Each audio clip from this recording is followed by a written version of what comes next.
Okhulumela iDemocratic Alliance kuzwelonke uSiviwe Khwarube uthi abantu kumele babheke ukuthi umkhandlu udolobha iKapa ulawulwa kanjani bangadideki ke uma bevota ngomsombuluko bavotele iDA. Independent indices are all confirming that Cape Town is one of the best run governments in the country.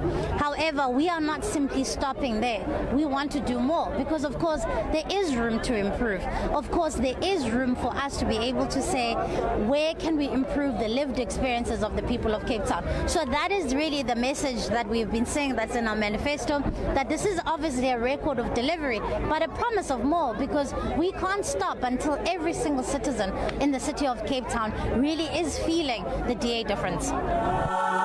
Umgcini mafa jikelele we-Economic Freedom Fighters uMphile Mawudu uthi amalunga leli qembu awaphume ngobuningi ayovota ngomsombuluko avotele i-EFF.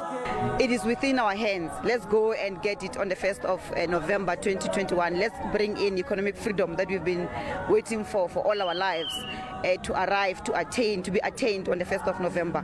So it's going to be a very beautiful day. The weather is good. You can see our fighters are starting to arrive. Our Goko now, you can see them. They've started to arrive. So yeah.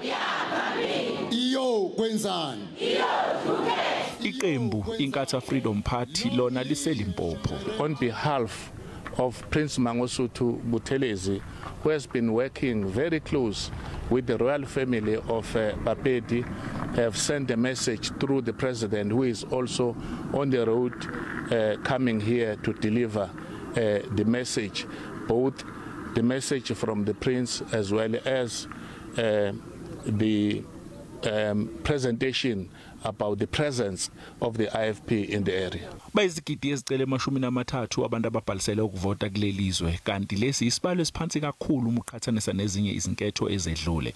Uma ngabe ufisa ukuthola kabanzi ngesithinta ukhetho, ungashayela ikhomishana engamele ukhetho ezimele iIEC enomolweni yamahala ethi 0800 11 8000. Siphindi nombolo 0800 11 8000. Noma ke uma ngabe ufuna ukubheka imininingwane yakho ethinta ukuvota nokuthi uzovotela kusiphi isteshi, ngena ku website yabo ethi www.elections.org.za.